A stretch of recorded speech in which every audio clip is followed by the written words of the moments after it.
पवित्र श्रीमद् भागवत गीता, पवित्र चारों वेद, पवित्र कुरान शरीफ, पवित्र बाइबल, पवित्र गुरु ग्रंथ साहिब, पवित्र कबीर साहिब की वाणी में छुपे हुए गूढ़ रहस्य अर्थात तत्व को जानने के लिए कृपया अवश्य सुनिए जगत गुरु तत्वदर्शी संत रामपाल जी महाराज के मंगल प्रवचन। अपनात्मा हम यहाँ कैसे आगे, यहाँ हम क्यों दुख पा रहे हैं जब हमारा स्थान नहीं। और सब संत कहें जिन्होंने परमात्मा को देखा, वहां गए, उनके साथ मालिक कर फिर वापस आए कि जो सुख वहां सतलोक में है यहाँ तो कहीं पर भी नहीं हो सकता, किसी वस्तु में नहीं हो सकता। आप यहाँ के रहने वाले नहीं हो, आप सतलोक में रहा करते थे। हम क्यों फंसे यहाँ पर? ये कोई जीवन है आपका? ठीक है, कोई विकल्प हमारे पास नहीं था, इसलिए हम इस जीवन मान रहे थे। मरो तो एक क्षेत्र का क्षेत्र मर जाता भूकंप के अंदर, फ्लड आ गई, फ्लड में मारे गए, दुर्घटना होगी, परिवार का परिवार मर गया। पीछे से एक सत्संग सुनकर आ रहे थे, सच्चा सौदा सिरसा वालों का पेपर मारी थी। एक परिवार के 7-8 सदस्य थे, 10-11 कितने थे ध्यान नहीं मेरा, सारे मर गए। एक बुढ़ा बच गया और सारे उसके चेले थे। एक वृद्ध व्यक्ति बच गया, बाकी सारा परिवार टोटली मर गया। 10-11 सदस्य एक एक्सीडेंट में। अब कोई जीवन है यहाँ पर? सारा जीवन जिसके लिए खप गया, मरा, अपना जीवन सारा नाश कर दिया, न्यौछावर कर दिया। मेरे बच्चे न्यू होंगे, ऐसे होंगे हैं, और वो सारे गए। ये कोई जीवन है यहाँ पर? अब इसकी तुलना में व्यवस्था है वहां की, वो आपके हृदय में ऐसी जचा देगा ये दास, क्योंकि सच्ची है, लेकिन हमने वो कदे सुनी नहीं। और इन नकलियां ने ज्ञान दिया, राधा स्वामी, धन धन सतगुरु वाला, नारी जय गुरुदेव वाला, ये सारी बकवाद गढ़ रखी इन्होंने। कह खेवे नहीं पता इनको सचखंड और सतलोक का। वहां कुछ है ही नहीं तो वहां कौन रुचि बनेगी? कितनी बात बनाओ यहाँ पर, लाए जाओ 2.5 घंटे, कान मूंद के देखते रहो, तो एक ऐसी रुचि बनेगी आपकी सत्य के आधार पे। आपकी इतनी प्रबल इच्छा हो जाएगी वहां जाने की, डटे नहीं डटोगे। और इसी प्रकार हम यहाँ आए थे। हम परमात्मा के डटे नहीं डटे, हम इसी इच्छा से आए थे, अपनी इच्छा से, अपनी नालायक की थे। वो कैसे आए थे वो सुनो। जब ये तपस्या कर रहा था और हम सभी इसको देख रहे थे, एक पैर पे खड़ा होकर, और 70 युग एक और 70 युग एक और 64 युग और इसने तपस्या की। हम इसको देखते रहे और हम इस पर आसक्त हो गए, इसकी इस एक्टिंग पे कि एक पैर पे खड़ा और देखो कितने जनता, हो। और परमात्मा हमें बीच बीच में आकाशवाणी करके सतर्क करते रहे कि बच्चों तुम अपनी भक्ति करो, मस्त रहो, इस ड्रामे को मत देखो। हम ऊपर से तो सावधान हो गए, लेकिन अंदर से चाह गई नहीं। अब परमात्मा तो अंतर्यामी है। हम अपने पति भर्ता धर्म से गिर गए, हम अपने मालिक को छोड़कर इस नकली को चाण लाग गए, और हम भगवान के दिल से उतर गए। जितने हम यहाँ चीटी तो लेकर हाथी बने हुआ है, राजा से लेकर रंग तक जो इस पृथ्वी पर है, या 21 ब्रह्मांड में ऊपर देव महादेव बने हुए सारे, परमात्मा कहते रहे। हम ऊपर से सावधान हो गए, जैसे हम कुछ नहीं देखते, लेकिन अंदर से कसक न्यों की न्यों बन गई इसके साथ। अब जब इसने तीसरी बार तप किया, 64 युग तक तप कर लिया, तो परमात्मा ने पूछा भी जो तूने मांगा था मैंने दे दिया तेरे से, अब ये क्यों हट कर रहा तू? तब इसने कहा, परमात्मा मुझे पिताजी कुछ आत्मा दे दो, मेरा अकेले का दिल नहीं लगेगा। तब परमेश्वर ने कहा कि देखो भाई, ये आत्मा मेरा अंश है, मेरे से उत्पन्न है, मेरे वचन से सारी उत्पन्न हुई, मेरे बॉडी से निकली है। अब ये तो मेरी आत्मा भाई, मैं नहीं दे सकता आपको, किसी कीमत पर नहीं से दे सकता, ना किसी जप से ना तप से, किसी सूरत से। अब पुण्यात्माओं, आप इस ज्ञान से परिचित होगे ना, आपको सारी समझ में आ जाएगी। ये दास एक बार सर्विस करता था इधर सिरसा साइड में, एक किराए पर रहा करता था एक सरदार जी के घर पे, और उनके एक पुत्र था, कति पागल सा, लाल पड़े, ऐसे पतला पतला, सिर देखने में भी अच्छा ना लगे ऐसा था, लाल पड़े, माए टट्टी करे, माए पेशाब। और वह उसकी माँ जब वो रो पड़े ना, बोल तो सके नहीं था, क्या करती, वो जान जाती कि बिस भूखा है या प्यासा, भागी आती। और 12-13 साल का हो रहा, तो वो रोता था ना, बाजी आती थी, आई मेरे लाल, आई मेरे लाल, और ले उसका मुंह पूंछती, सारी लाड़ दौड़ उससे प्यार करती, दूध पिलाती, रोटी खिलाती। तो पुण्यात्मा, अब उस माँ से पूछकर देखो कितनी ममता होती है अपने बालक में। और हम उस परम पिता की संतान है, उसके अंदर से निकले। अब उस कबीर भगवान को आप कितने प्यारे हो और आप कितने दुख पा रहे हो, यहाँ पर आपके लिए भटक रहे हैं वो मालिक है। परमात्मा कहते हैं, चारों युग में संत पुकारे, कूक कहा हम हेल रे, हीरे माणिक मोती बरसे ये जग चुगता ढेल रे। कबीर साहब कहते हैं, मैं रोवे तू सृष्टि को या सृष्टि रोवे मोहे, और गरीबदास इस वियोग को समझ नहीं सकता कोई। मैं इनके लिए रो रहा हूँ, भटक रहे हैं परमात्मा। 120 वर्ष यहाँ रहे, पल पल में बीच बीच में आते रहते हैं, अपना ज्ञान समझाते हैं, अच्छी आत्माओं को मिलते हैं, अपने गवाह बनाते हैं। तो वो उनको हम कितने प्यारे हैं, ये सहज में अंदाजा लगाया जा सकता है। अगर ये भगवान अच्छा होता जहां हम रह रहे हैं, ये हालत करता हमारी, ये तो सौतेले भी ना करे जैसा जुल्म इसने हमारे साथ कर रखा है। किसी का बेटा मरो, किसी की माँ मरो, किसी का बाप मरो, चाहे सारा कुंबा मर जाओ, क्योंकि ये भगवान नहीं है, ये तो कसाई है जिसने हमें खाने के लिए रोका हुआ। अब जो दास आपको बताने जा रहा है, सारी क्रिया से आपका समझ में आओगी।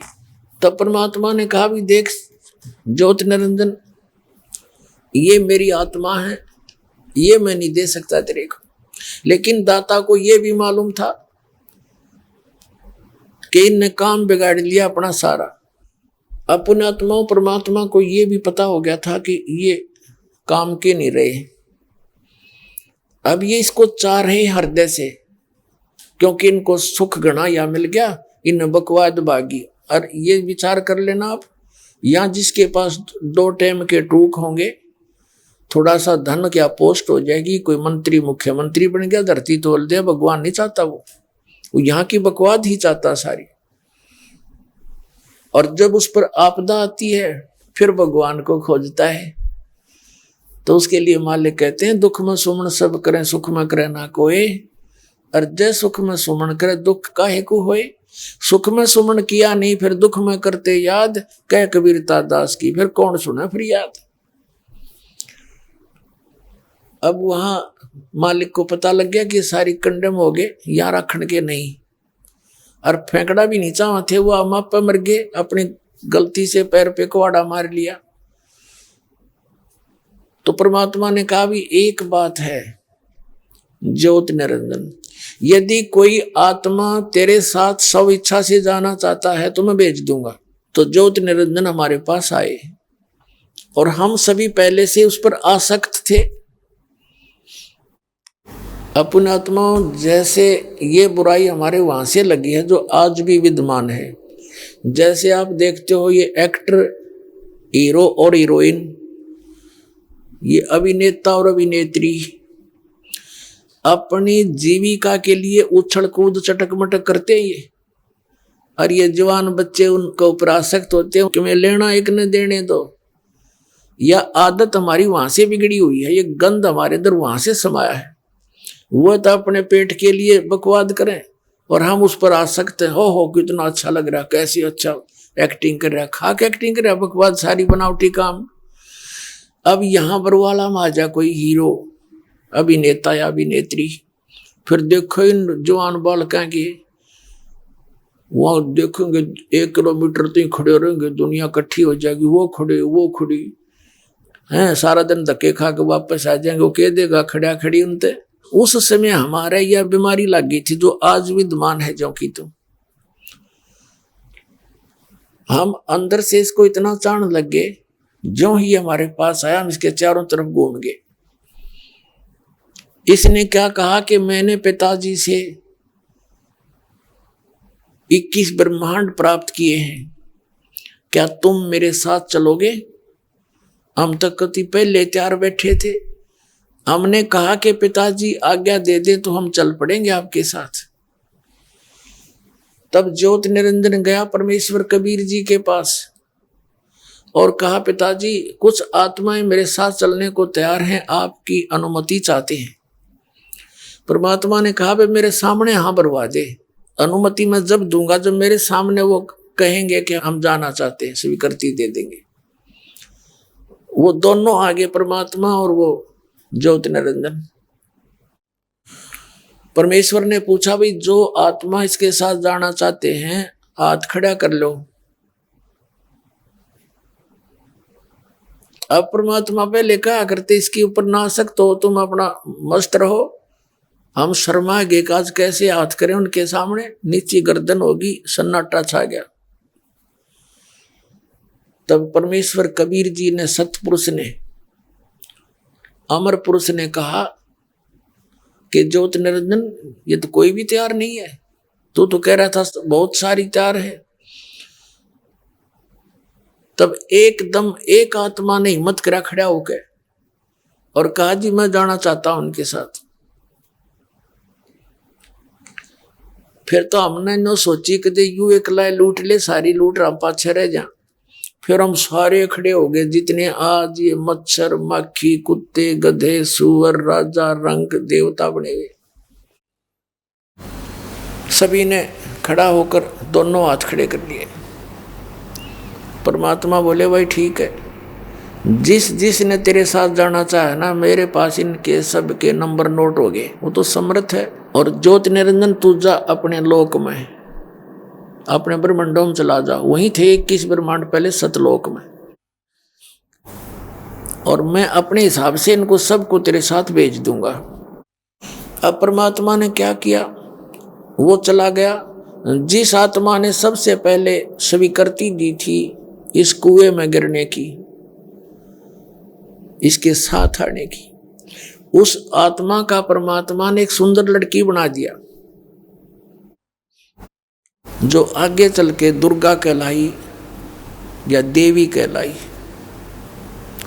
और हम सभी आत्माओं को सूक्ष्म रूप बनाया, पुनः बीज रूप बनाकर सूक्ष्म रूप बनाकर इसके अंदर फीड कर दिया, दुर्गा के अंदर सभी आत्माओं को। पुण्यात्माओं, आज वैज्ञानिक युग में ये बातें आपका आसानी से समझ में आ जाएंगी। आप देखते हो डॉक्टरों के जो टेस्ट होते हैं उनमें देखो क्या बताते हैं कि हमारे ब्लड में इतने ग्राम में इतने लाख जीवाणु होने चाहिए, इतने लाख, एक थोड़े से 5-4 ग्राम खून। तो ऐसे ही परमात्मा ने अपने वचन की शक्ति से हम सभी जीवाणुओं को दुर्गा के अंदर फीड कर दिया और कहा, बेटी मैंने तेरे को वचन शक्ति प्रदान कर दी है, और जितनी आत्माओं ने उसके साथ जाने की इच्छा व्यक्त की थी सबको तेरे अंदर डाल दिया है। अपने वचन से तू जितने जीव काल वो ज्योत निरंजन कहेगा तू बना देना, उत्पन्न कर देना, उतने ही नर मादा उत्पन्न हो जाएंगे। और अपने पुत्र सहजदास से कहा कि जा बेटा, उन सर्वप्रथम उत्पन्न 16 पुत्रों में से एक सहजदास है, उसे कहा कि इस अपनी बहन को तू छोड़ के आ उस ज्योत निरंजन के पास। सहजदास लेकर आया और उसको बता देना, परमात्मा ने कहा था कि उस ज्योत निरंजन से कह देना कि सभी आत्माएं इस बहन के अंदर हैं, इसके अंदर फीड कर दी है, और तू जितने जीव कहेगा ये उत्पन्न कर देगी तेरे यहां पर। सहजदास वो सारा कुछ बता के और इस देवी को, प्रकृति को वहां छोड़ के वापस आ गया। अब ये बुराई वहां से फिर प्रारंभ हुई जो दूसरे नंबर की हम सभी प्राणियों में है। अकेली लड़की को देखकर उसके साथ दुर्व्यवहार करने की जो वो वृत्ति है हमारे अंदर, ये दुर्गुण है, ये वहां से पैदा हुआ। अब ज्योति निरंजन के अंदर एक दोष उत्पन्न हुआ, उस लड़की के साथ दुराचार करने की सोची। परमात्मा ने क्या किया था, उस लड़की को प्रजनन इंद्री नहीं लगाई थी। अब उस लड़की ने देखा उस काल ज्योति निरंजन के आओ भाव को, वो समझ गई कि इसके मन में दोष आ चुका है। उसने कहा, ज्योति निरंजन तू बकवाद मत करे, मेरे साथ जो है ना बदतमीजी ना कर। देख सुन बात, पहले तो तू मेरा बड़ा भाई, क्योंकि अंडे से उत्पन्न हुआ, पिता के वचन था। उसके बाद मेरी उत्पत्ति हुई, तो मैं तेरी छोटी बहन, तू मेरा बड़ा भाई, ये पाप ना करे, क्योंकि इनके पास शक्ति होती है। उस काल ने फिर क्या किया था, इस दुर्गा के अपने नाखूनों से प्रजनन इंद्रिय लगाई थी। तो दुर्गा ने कहा कि तू मेरे साथ जुल्म ना कर, ये पाप का भागी बनेगा। लेकिन वो इतना अंधा हो गया विषय वासना के अंदर, काम वासना के अंदर, कि उसने एक नहीं सुनी, ना आगा पीछा देखा, हद से ज्यादा बढ़ गया। तब उस लड़की ने कोई और विकल्प नहीं देखा अपनी इज्जत बचाने का, सूक्ष्म रूप बनाया, ज्योति निरंजन के पेट में समा गई अपनी इज्जत की रक्षा के लिए। वहां से पुकार किया कि पिताजी मेरी रक्षा करो, मेरे साथ ऐसे ऐसे इसने दुर्व्यवहार किया। तब परमात्मा ने कहा, तुमने अपने पैर पे आपको आड़ा मार लिया। पहले तो तुम इस पर आसक्त हुए, ऐसे भरे पूरे थाल का ठोकर मारी तुमने, सारे सुख थे यहाँ पर, लेकिन अब क्या बने, अब तो तुम रिजेक्ट हो लिए यहाँ से। जैसे पुण्यात्माओं सेब विक्रेता होता है, सेब कितने अच्छे लगते हैं उसको और कितने महंगे होते हैं। जो सेब खराब हो जाता है वो उसको तुरंत उठाकर बाहर नीचे फेंक देता है, उसने फिर सूर खाया करे, क्योंकि वो यदि उसको रखे, महंगा भी है और अच्छा भी है, लेकिन वो 20 साल और खराब कर देगा, वो तो दूना टूटा करेगा उसके, तो तुरंत उठाकर उसको फेंक देता है बाहर मंडी में एक तरफ ने। तो हम उस सेब की तरह खराब हो गए थे, और परमात्मा ने हमें निकालना अनिवार्य समझा था कि और भी खराब करेंगे। वहां तो असंख्य आत्माएं और हैं हमारे जैसी, जिनको ये पता लग गया कि वहां जो गए थे उनकी ब्रेन मैटी हो रही है, फिर उन्होंने झांक्या भी नहीं इधर, वो सतर्क हो गए। परमात्मा ने क्या किया, कबीर परमेश्वर जी ने स्वयं ही अपने पुत्र जोगजीत का रूप बनाया। उन 16 पुत्रों में से जो प्रधान है, सबसे पहले उत्पन्न हुए थे, उनमें से एक जोगजीत है। जोगजीत का रूप बना के और परमात्मा वहां प्रकट हो गए उसके 21 ब्रह्मांडों में जहां वो खड़ा था, और वहां जाकर कहा कि सुन ले वचन ज्योति निरंजन परम पिता का, तूने एक घोर अपराध कर दिया इस सच्चे लोक में, और इस लोक में ऐसे कर्म करने वाले को अब सुन ले क्या क्या दंड भोगना पड़ता है। देश निकाला तेरे को यहां से, 21 ब्रह्मांड लेकर चला जा यहां से, और दुर्गा के उसके पेट से बाहर निकाल दिया, उसका पेट चीर के, और वचन से फिर बंद कर दिया ऑपरेशन की तरह, और बाहर खड़ी कर दी, और कहा कि तुम चले जाओ दोनों यहां से, और आज से तेरा नाम काल होगा। ज्योति निरंजन, आज से तेरा नाम काल होगा। 1 लाख मानव शरीरधारी प्राणियों का तो नित्य आहार करेगा, 1.25 लाख डेली उत्पन्न करा करेगा, और निकल जाओ तुम यहां से। इतना आदेश दिया था, 21 ब्रह्मांड विमान की तरह चल पड़े वहां से। जब ये उस सतलोक से 16 शंख कोश की दूरी पर, एक कोश लगभग 2.25-3 किलोमीटर का होता है, नील पद्म शंख यानी 16 शंख कोश की दूरी पर आकर ये सब ब्रह्मांड चक्कर काटने लगे।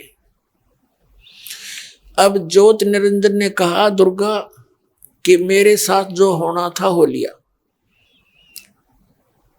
और उसने फिर फिर बकवाद शुरू करी उस लड़की के साथ, प्रकृति देवी के साथ, दुर्गा के साथ। अब उस प्रकृति देवी ने यानी दुर्गा जी ने फिर प्रार्थना की, ज्योति निरंजन तू बात सुन, पिताजी ने मुझे शब्द शक्ति दे रखी है, जितने जीव तू कहेगा मैं उत्पन्न कर दूंगी वचन से। तो ये पाप का काम ना प्रारंभ कर, ये मैथुन सृष्टि मत शुरू कर।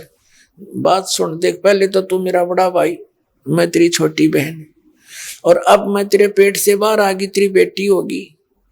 कोई तो नाता रख ले, पर इस नालायक व्यक्ति ने कोई भी बात नहीं मानी, इस प्राणी ने, और वो जुल्म कर दिया इस लड़की के साथ, दुर्गा के साथ। जबरदस्ती इसके प्रजनन इंद्री लगाई, अपने नख रेखा से, नाखूनों से चीर कर, और फिर इसके साथ सृष्टि रचना क्रम करके 3 पुत्रों की उत्पत्ति की, जिनका नाम ब्रह्मा, विष्णु और महेश रखा गया। अब ये सृष्टि रचना परमात्मा ने 600 वर्ष पहले बताई थी, धर्मदास जी ने लिखा था, और अब आपके रूबरू दास करेगा उस सूक्ष्म वेद से, फिर आपका समझ में आओगी सचमुच या सच्ची। ये है कबीर सागर, संपूर्ण 11 भाग, खेमरा श्री कृष्ण दास प्रकाशन बंबई, कबीर पंथी भारत पथिक स्वामी युगलानंद बिहारी द्वारा परिष्कृत, मुद्रक एवं प्रकाशक हैं खेमरा श्री कृष्ण दास, अध्यक्ष श्री वेंकटेश्वर प्रेस, खेमरा श्री कृष्ण दास स्मारक मुंबई। ये ज्ञान बोध और बोध सागर का ये खंड है, ज्ञान बोध अध्याय है। यहां देखिएगा 21 पृष्ठ है ये।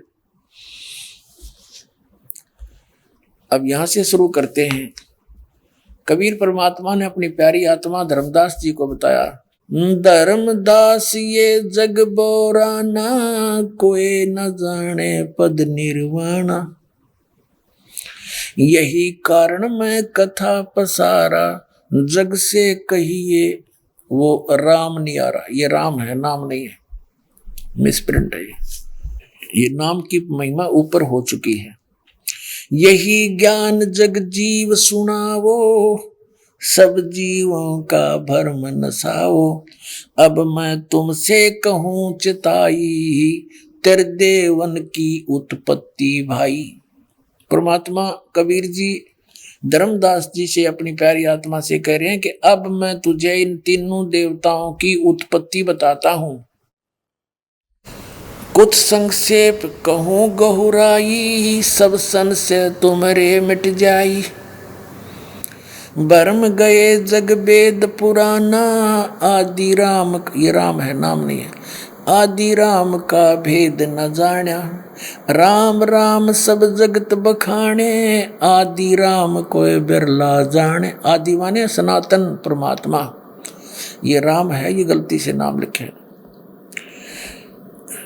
ज्ञानी सुने सो हृदय लगाई, मूर्ख सुने तो गम ना पाई। जो मैं ज्ञान बताने जा रहा हूं, जो कथा मैं तुझे सृष्टि रचना की सुनाने जा रहा हूं धर्मदास, बुद्धिमान व्यक्ति तो इसको स्वीकार करेंगे, हृदय से लगाएंगे, एक सचमुच क्यों प्रमाण दिखाए जाएंगे सारे, और मूर्ख सुने तो उसका समझ में नहीं आ, वो तो उसका तो खाता है नहीं भक्ति मार्ग में, इतने प्रमाण देखकर भी नहीं मानता। देखिएगा, ज्ञानी सुने सो हृदय लगाई, मूर्ख सुने तो गम ना पाई, माँ अष्टंगी पिता निरंजन, ये जमदारुण वंशन अंजन। इनकी माता अष्टंगी है, पिता ये ज्योति निरंजन है, ब्रह्मा विष्णु महेश का। पहले कीन निरंजन राई, पीछे से माया उपजाई। पहले ज्योति निरंजन की उत्पत्ति की अंडे से, और पीछे से दुर्गा की उत्पत्ति की। माया रूप देख अति शोभा, देव निरंजन तन मन लोभा, कामदेव धर्मराय सताए, देवी को तुरंत दरखाए। पेट से देवी करी पुकारी, हे साहेब मोहे करो उभारी। टेर सुनी सतगुरता आए, अष्टंगी के बंध छुड़वाए। धर्मराय को हिकमत की ना, इस काल को धर्मराय भी बोला जाता है। धर्मराय को हिकमत की ना, नख रेखा से भग कर लीना। धर्मराय करे भोग विलासा, माया को रही सु तब आशा। ये दुर्गा प्रेग्नेंट होगी। 3 पुत्र अष्टंगी जाए, ब्रह्मा विष्णु शिव नाम धराए। इस दुर्गा ने 3 पुत्र उत्पन्न किए, उनके ब्रह्मा विष्णु शिव नाम रखे गए। 3 देव विस्तार चलावे, इनमें ये जग धोखा खाए। पुरुष गम कैसे कोई पावे, काल निरंजन जग भरमावे। 3 लोक अपने सुत दीन्या, सुन निरंजन बासा लीन्या। अलख निरंजन सुन ठिकाना, ब्रह्मा विष्णु शिव भेद नहीं जान्या। अब ब्रह्मा विष्णु महेश को भी अपने पिता का पता नहीं, वो कैसा है, कहाँ रहता है। ये ऐसे कपट करके सबको धोखे में रखे हुए। जब ये तीनों पुत्र उत्पन्न हो गए, इसने प्रतिज्ञा कर ली दुर्गा से कि मैं कभी किसी के सामने नहीं आऊंगा, किसी भी क्रिया से, किसी भी मंत्र से, किसी भी जप से मेरे कोई दर्शन नहीं कर सकेगा।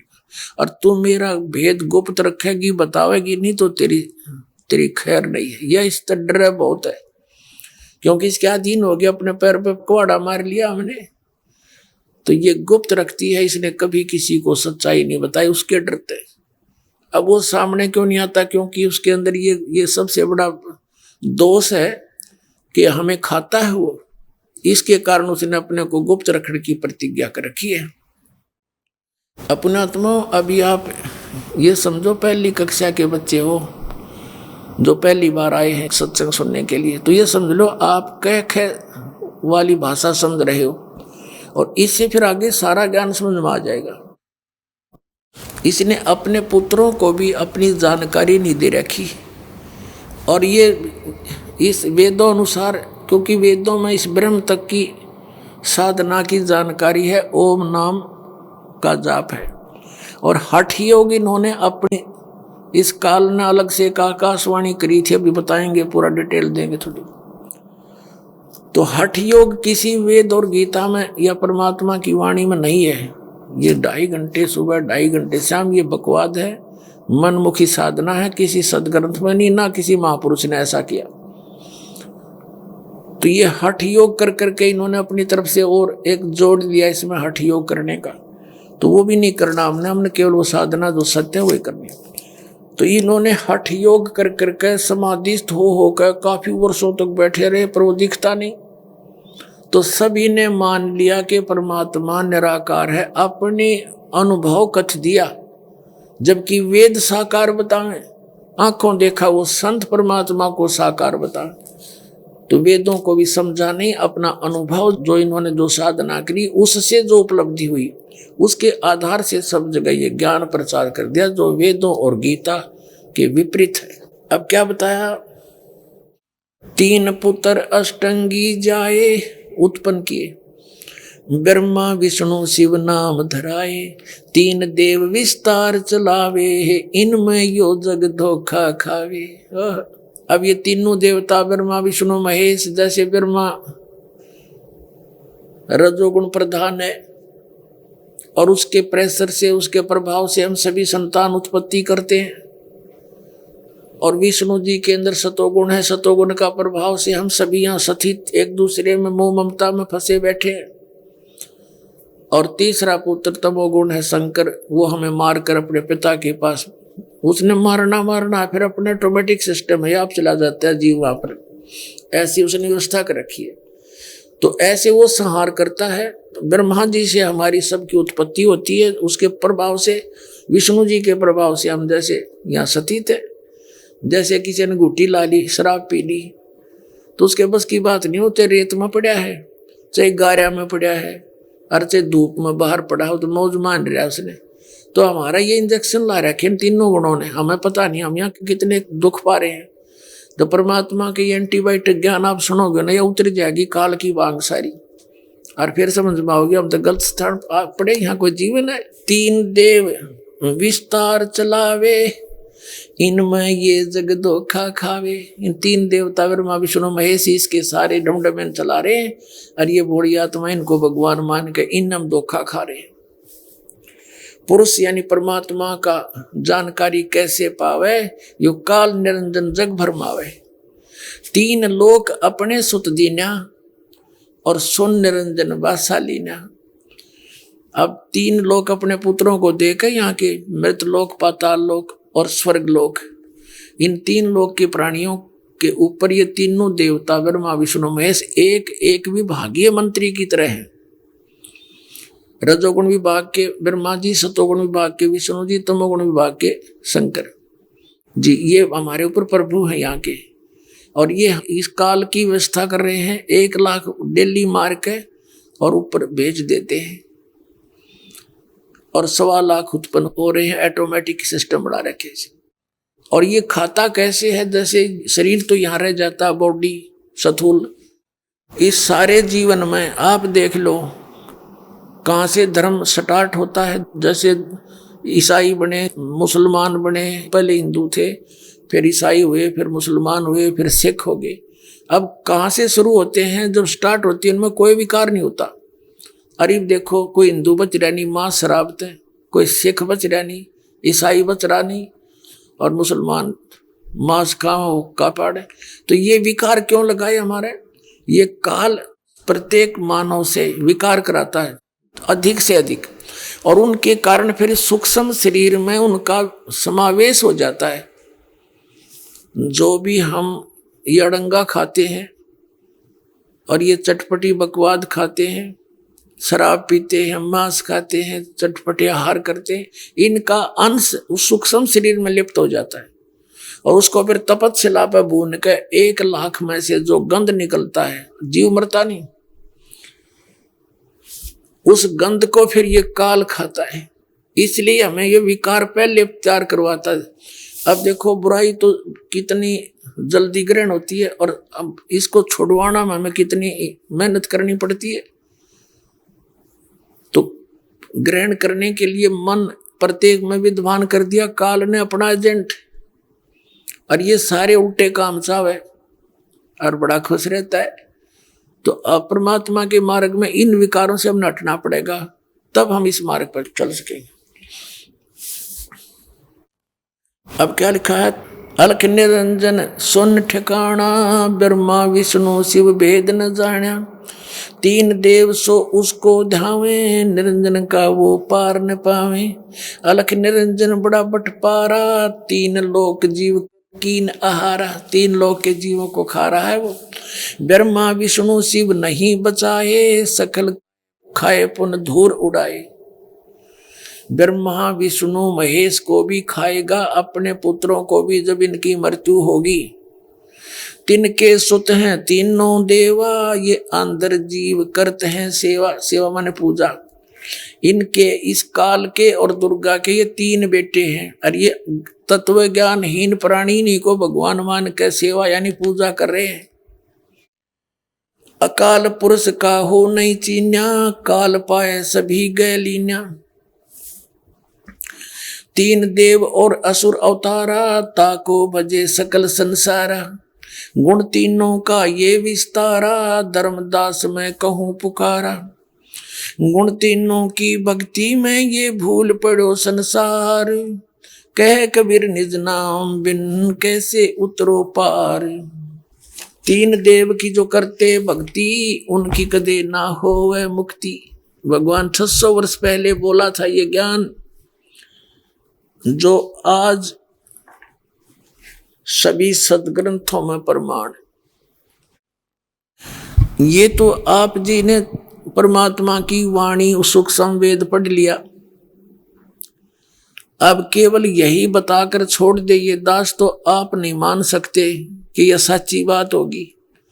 अब परमात्मा ने 600 वर्ष पहले ये ज्ञान दिया था, क्योंकि वो सबका सृजनहार है, और अपने द्वारा रची हुई सृष्टि को परमात्मा ही ठीक ठीक बता सकता है।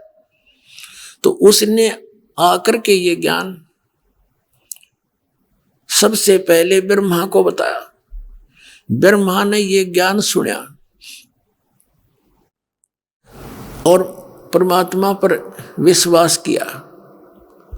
एक साधु संत रूप में, ऋषि रूप में आए थे परमात्मा कबीर जी।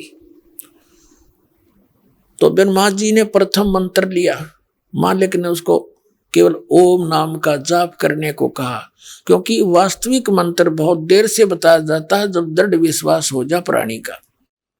तो परमेश्वर कबीर जी विष्णु के पास गए। परमात्मा विष्णु जी से भी ज्ञान समझाया, उसने भी बहुत ध्यान से सुना और प्रथम मंत्र लिया। परमात्मा ने उसको हरियम मंत्र दिया। फिर शिव जी के पास गए, शिव जी ने भी ये ज्ञान सुना परमात्मा का, बड़ा ध्यान से सुना, और परमात्मा कबीर जी ने उस शिव जी को सोहम मंत्र दिया। अब क्या बताते हैं कबीर साहब, हम बैरागी ब्रह्मपद और सन्यासी महादेव और सोहम मंत्र दिया शिव जी को, करे हमारी सेव। अब अकेले सोहम से बात नहीं बनेगी, क्योंकि परमात्मा कहते हैं सोहम शब्द हम जग में लाए और सार शब्द हमने गुप्त छुपाए। इन वेदों में कहीं सोहम नाम नहीं है, पुराणों में कहीं सोहम नाम नहीं है, ना गीता में भी सोहम नाम नहीं है। केवल परमात्मा आए, उन्होंने इन वेदों के बाद में वो ज्ञान दिया अपना चारों युगों में। इस कारण से वेदों में उसका समावेश ये नहीं कर सके, क्योंकि परमात्मा के ज्ञान को इन्होंने माना नहीं। फिर जब परमात्मा ने देखना चाहा कि दोबारा जाता हूं, इनकी कैसी वृत्ति है, तो ब्रह्मा जी के पास गए। उधर से काल ने देखा कि तेरा ज्येष्ठ पुत्र ब्रह्मा, उसके हथे चढ़ गया ये तो जोग जीत के, वो तो अपना भाई समझ रहा था परमात्मा को। तो उसने अपने पुत्र की बुद्धि बदल दी अंदर से कि झूठ बोला, सारी निराधार बातें करता, इसकी बातों में मत आना।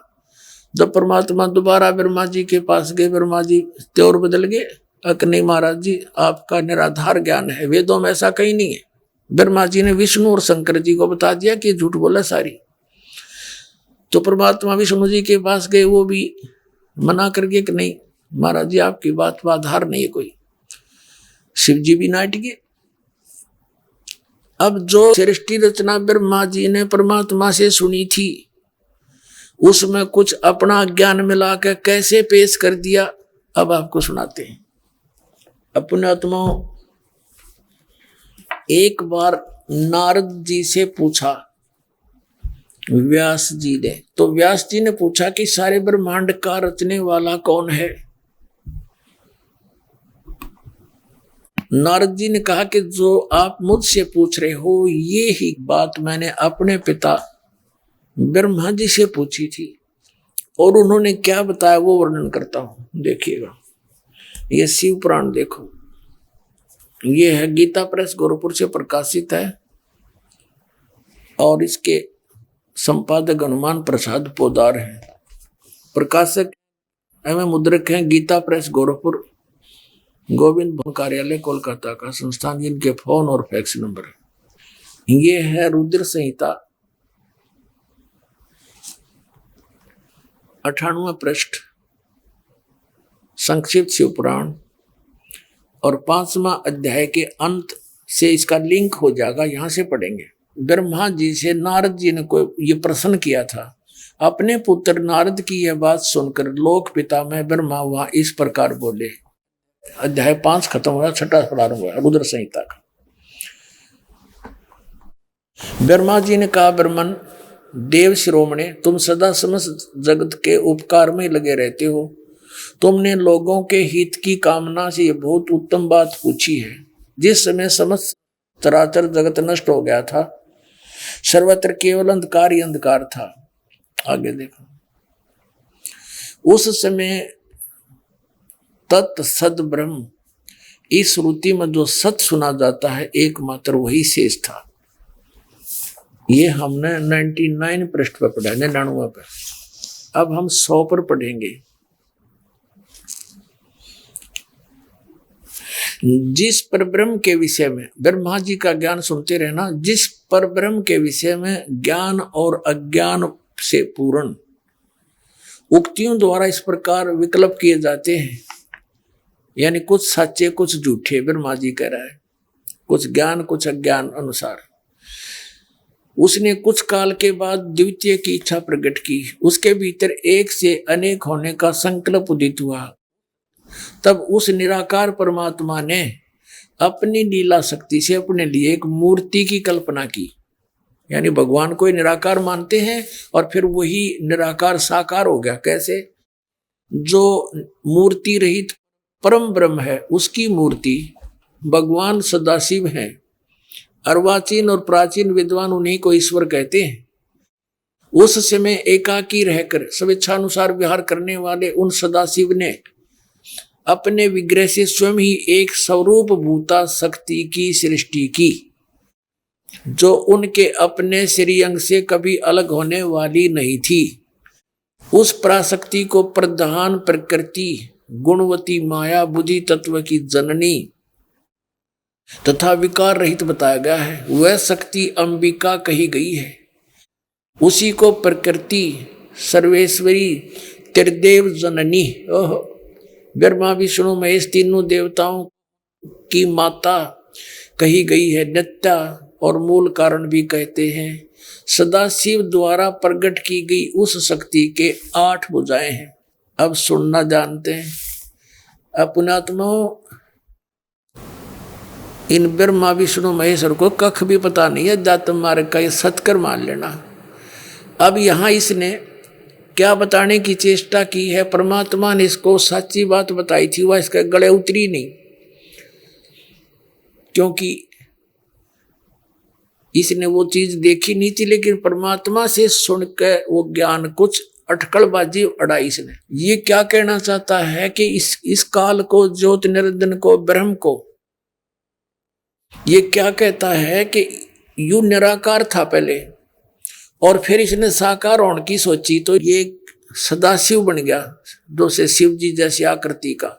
और इसने अपने अंदर से एक शक्ति, एक औरत निकाली जिसको प्रकृति दुर्गा त्रिदेव जननी कहा जाता, जिसकी 8 भुजाएं अपने अंदर से आप ही निकाली।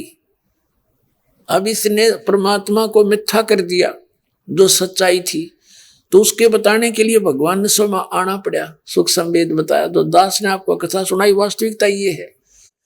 अब इसने ब्रह्मा जी ने, देखो बात सुनो, अब दास इसको यहां छोड़ता है, थोड़ा देवी पुराण दिखाना पड़ेगा। ये देखिएगा, गीता प्रेस गोरखपुर से प्रकाशित है। इसके संपादक हैं हनुमान प्रसाद पोदार, चिमन लाल गोस्वामी, और ये गीता प्रेस गोरखपुर से प्रकाशित है। ये 3रा स्कंद प्रारंभ होता है, प्रथम अध्याय 3रा स्कंद स्टार्ट होता है यहां से। जन्मे जी ने पूछा, भगवान आपने अंबा यज्ञ अर्थात परम पवित्र नवरात्र व्रत उसके द्वारा देवी की आराधना करने की आज्ञा दी है, तो वे कौन देवी हैं, कैसे और कब प्रकट हुई, उनके पधारने का उद्देश्य क्या है तथा वे किन गुणों से विभूषित हैं। आप सर्वज्ञान संपन्न हैं ब्रह्मन, साथ ही विस्तार पूर्वक ब्रह्मांड की उत्पत्ति भी कहिए। विधिवत सब वर्णन करने की कृपा कीजिए। ब्रह्मन यानी वेद व्यास जी से जन्मे जी पूछ रहा है, ब्रह्मांड की उत्पत्ति कहिए, क्योंकि भूदेव ब्रह्मांड के विषय में जो कुछ कहा जाता है वह जैसा जो है, ये सब बातें आप जानते हो। मैंने सुना है कि ब्रह्मा विष्णु रुद्र ये 3 सगुण देवता हैं और कर्म से सृष्टि पालन और संहार के कार्य का उत्तरदायित्व इन पर रहता है। पराशर नंदन व्यास जी, अब मैं इनके विषय में विस्तार पूर्वक सुनना चाहता हूँ, आप बतलाने की कृपा करें। अब व्यास जी कहते हैं कि राजन, तुम्हारी बुद्धि बहुत बड़ी विशाल है। अभी तुमने जो कुछ पूछा, ब्रह्मा आदि की उत्पत्ति, ब्रह्मा विष्णु महेश की उत्पत्ति कैसे हुई, ब्रह्मा आदि माने ब्रह्मा विष्णु महेश की, क्योंकि यही पूछा इसने कि इनकी कैसे उत्पत्ति हुई। ब्रह्मा विष्णु महेश ये तीनों गुण है, ऐसे इसको ब्रह्मादि कहते हैं। ये जहाँ ब्रह्मादि लिखा हो तो ब्रह्मा विष्णु महेश की उत्पत्ति कैसे हुई ये समझना चाहिए। सो महान कठिन विषय है, उसमें अनेक प्रश्न उठते हैं। यही प्रश्न पूर्व समय में मैंने नारद जी से कहा था। मैंने कहा, मुने आप बुद्धिमान हैं, मुझे यह बताने की कृपा कीजिए कि इस विस्तृत ब्रह्मांड के प्रधान कर्ता कौन है। मुनिवर, यह ब्रह्मांड कहाँ से उत्पन्न हो गया। द्विजवर साथ यह भी बताइए कि ब्रह्मांड विनाशशील है अथवा सदा रहने वाला। इसकी रचना 114 पृष्ठ पर आ गया। इसकी रचना करने वाला कोई एक है अथवा बहुत से इसके रचयिता हैं। कर्ता के अभाव से कार्य का होना असंभव है, यह प्रश्न मेरे मन में उठा करता है। कुछ लोग भगवान शंकर को परम कारण मानकर जगत का रचयिता बतलाते हैं। वे कहते हैं कि देवाधिदेव भगवान शंकर अविनाशी पुरुष है, उनका कभी जन्म और मरण नहीं होता, वे आत्मा मरण करने वाले ऐसे ऐसे। दूसरे लोग भगवान विष्णु की प्रशंसा किया करते हैं, वे शक्तिशाली पुरुष हैं, अव्यक्त हैं, अखिल ऐश्वर्य के संपन्न परब्रह्म परमात्मा हैं, ऐसे ऐसे। अब ये हम आगे 115 पृष्ठ पर यहाँ से पढ़ेंगे, हमारा सारा काम हल हो जाएगा। नारद जी से पूछ रहे थे व्यास जी। अब नारद जी बताते हैं, व्यास जी प्राचीन समय की बात है, यही संदेह मेरे हृदय में उत्पन्न हो गया था। व्यास जी से पूछ रहे हैं जन्मेजय, और व्यास जी जन्मेजय से कह रहे हैं कि मेरे मन में भी ये शंका हुई थी, तो मैंने नारद जी से पूछा था। तो नारद जी से पूछा तो नारद जी ने क्या बताया कि मेरे मन में भी शंका हो गई थी, मैंने अपने पिता ब्रह्मा जी से पूछा था सृष्टि रचना।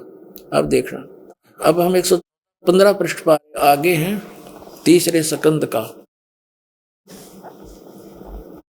नारद जी कहते हैं, व्यास जी प्राचीन समय की बात है, यही संदेह मेरे हृदय में भी उत्पन्न हो गया था।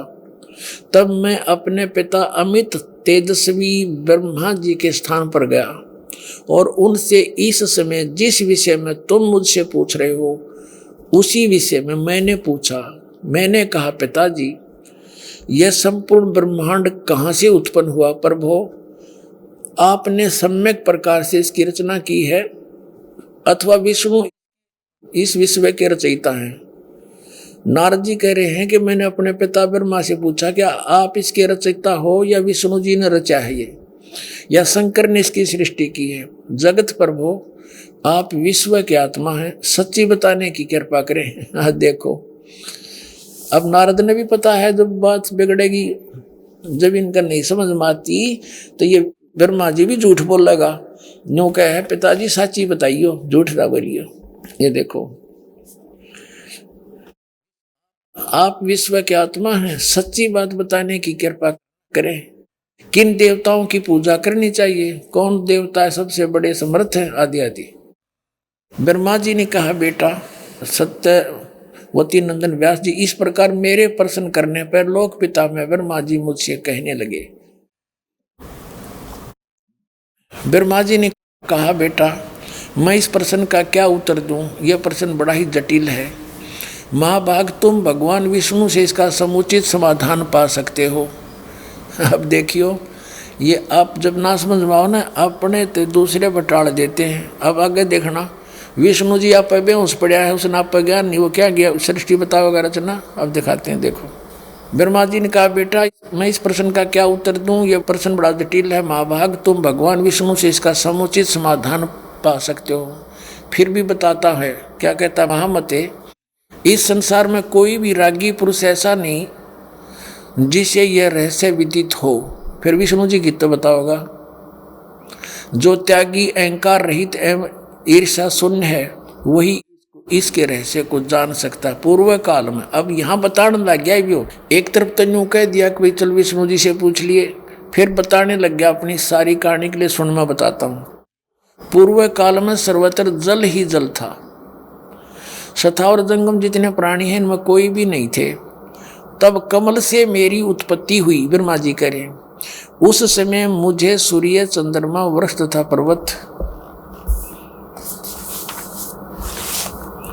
कोई भी दिखाई नहीं पड़े। 116 पृष्ठ पर आ गया। मैं कमल की कणका पर बैठकर विचार करने लगा, इस अगाध जल में मैं कैसे उत्पन्न हो गया, कौन मेरा रक्षक है, तथा इस प्रलय काल में सृष्टि एवं संहार करने वाले कौन विशिष्ट पुरुष है।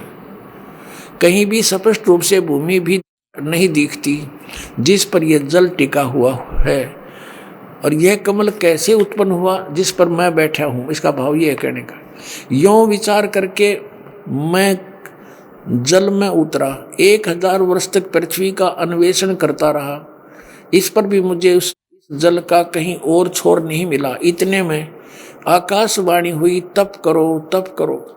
तब मैंने तपस्या आरंभ की, कमल पर बैठे ही 1000 वर्ष तक तप करता रहा। फिर उसी समय सृष्टि करो ऐसी आकाशवाणी सुनाई पड़ी।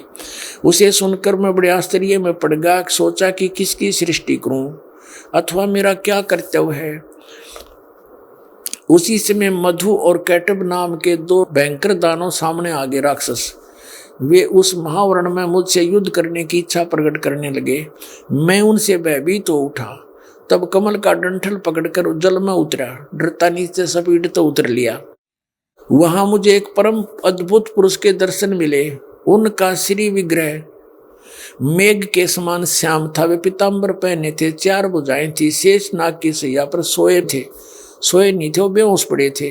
उन जगत प्रभु के गले को वनमाला सुशोभित करी थी। शंख चक्र गदा पद्म उनकी 4 आयुधों से वो अनुपम शोभा पा रहे थे। ऐसे शेष शाही भगवान विष्णु का मुझे दर्शन हुआ। वे योग निंद्रा के वशीभूत होकर गाढ़ी नींद में सोए हुए थे। उनकी सारी चेष्टाएं शांत थी।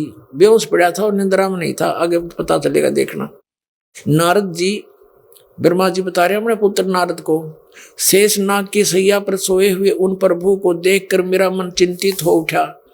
इतने में भगवती योग निंद्रा याद आ गई। मैंने उनका सत्वन किया। तब वे कल्याणमयी भगवती श्री विष्णु के विग्रह से निकलकर, श्री विष्णु के शरीर से निकलकर अचिंत रूप धारण करके आकाश में विराजमान हो गई। दिव्य आभूषण उनकी छवि बढ़ा रहे थे। जब योग निंद्रा भगवान विष्णु के शरीर से निकल गई, अलग होकर आकाश में विराजने लगी, तब तुरंत श्री हरि उठ बैठे। अब सुनो, जानते हैं ये क्या है, क्या खेल क्या है काल का, दुर्गा का। इस काल भगवान ने दुर्गा से प्रतिज्ञा करवा रखी है कि मेरा भेद किसी को नहीं देगी, नहीं तो तेरी खैर नहीं। इन्होंने एक बहुत ऊपर, एक ब्रह्मांड के कंती टॉप मोस्ट प्लेस पे 3 स्थान बना रखे न्यारे न्यारे। एक रजोगुण प्रधान क्षेत्र, एक तमोगुण प्रधान क्षेत्र, एक सतोगुण प्रधान क्षेत्र। जैसे एक मकान में 3 कक्ष हो, 3 कमरे हों, और एक कमरे में अश्लील चित्र लगे हों, दूसरे में साधु संत फकीरों के चित्र लगे हों, और तीसरे में सूरवीरों के यानी देशभक्तों के चित्र लगे हों। तो जब वो अश्लील चित्रों वाले कमरे में इंसान जाता है कक्ष में, तो वैसे ही बकवाद मन में उठने लग जाती है, ऐसा ही विचार बन जाते हैं। और जब दूसरे कक्ष में जाता है जहाँ साधु संत फकीरों के फोटो, उनके चरित्र लिखे हों, तो उन जैसा शांत स्वभाव बन जाता है। और तीसरे में जहाँ देशभक्तों के और सूरवीरों के और शहीदों के फोटो लगे हों, तो उनकी गाथाएं याद करके खून खोलने लग जाता है। ऐसे इसने वहां ऊपर 3 स्थान बना रखे। जब ये अपनी पत्नी दुर्गा को रजोगुण प्रधान क्षेत्र में ले जाता है और वहां रखता है इसको, और वहीं से विलास करता है। जब ये पुत्र उत्पन्न होता है ब्रह्मा, जब तक उसको वहीं रखता है और वहां रहने से उसके अंदर रजोगुण बना रहता है, तो रजोगुण के प्रभाव से उसकी उत्पत्ति होती है, तो रजोगुण युक्त हो जाता है। फिर उसको कोमा में रखते हैं, उनकी परवरिश जारी रखते हैं जब तक ये युवा होते हैं, इनको बेहोश रखते हैं। तो जब ये युवा हो गए, ब्रह्मा को कमल के फूल पर रख दिया। विष्णु जी को ऐसे उत्पन्न किया सतोगुण प्रधान क्षेत्र में, वहां पर ये दुर्गा लक्ष्मी का रूप धारण कर लेती है और ये काल विष्णु रूप धारण कर लेता है। उन्हीं के उन्हीं उन्हीं की शकल का वो विष्णु उत्पन्न हो जाता है, लेकिन वो सतोगुण युक्त हो जाता है। ऐसे ही फिर तमोगुण प्रधान क्षेत्र में जाते हैं ये दोनों, वहां ये पार्वती का रूप बना लेती है दुर्गा, और काल ये शिव जैसी वेशभूषा कर लेता है जैसा आप देखते हो।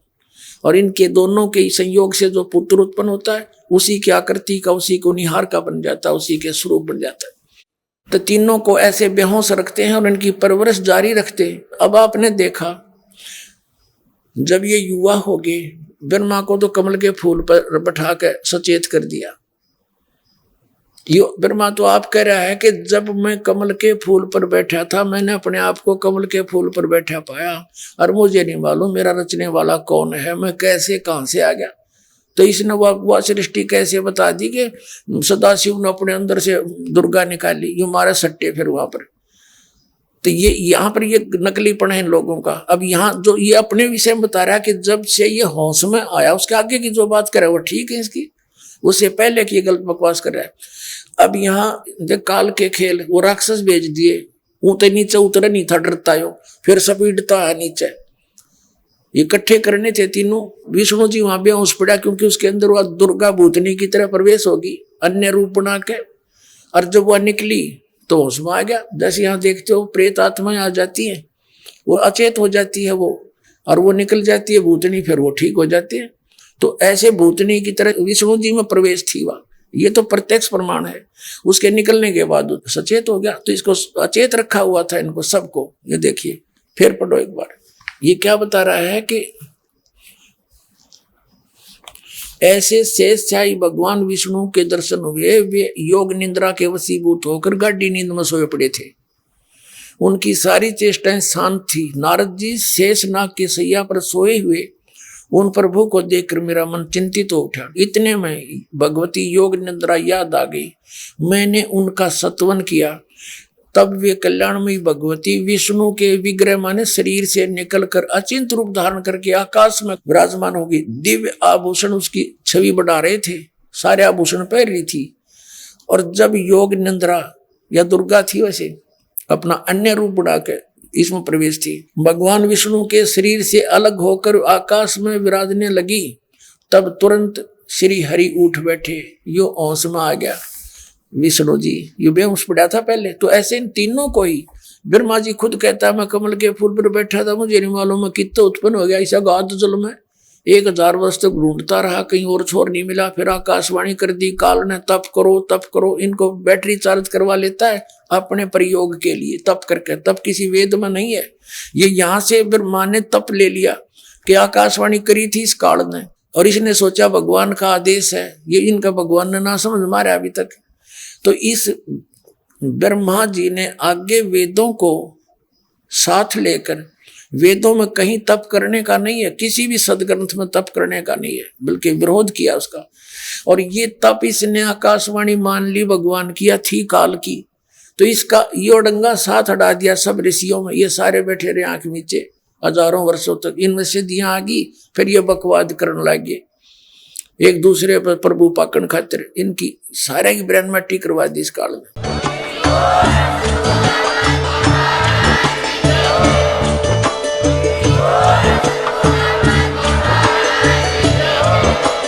आप सुन रहे थे जगत गुरु तत्वदर्शी संत रामपाल जी महाराज जी के मंगल प्रवचन। अधिक जानकारी के लिए विजिट कीजिए हमारी वेबसाइट www.jagatgururampalji.org। संत रामपाल जी महाराज जी के शुभ आशीर्वाद से पूरे विश्व भर में 500 से भी ज्यादा नाम दीक्षा केंद्र हैं, जिन पर संत रामपाल जी महाराज जी द्वारा ऑनलाइन निशुल्क नाम दीक्षा दी जा रही है। अपने नजदीकी नाम दीक्षा केंद्र का पता करने के लिए संपर्क करें 8222880541।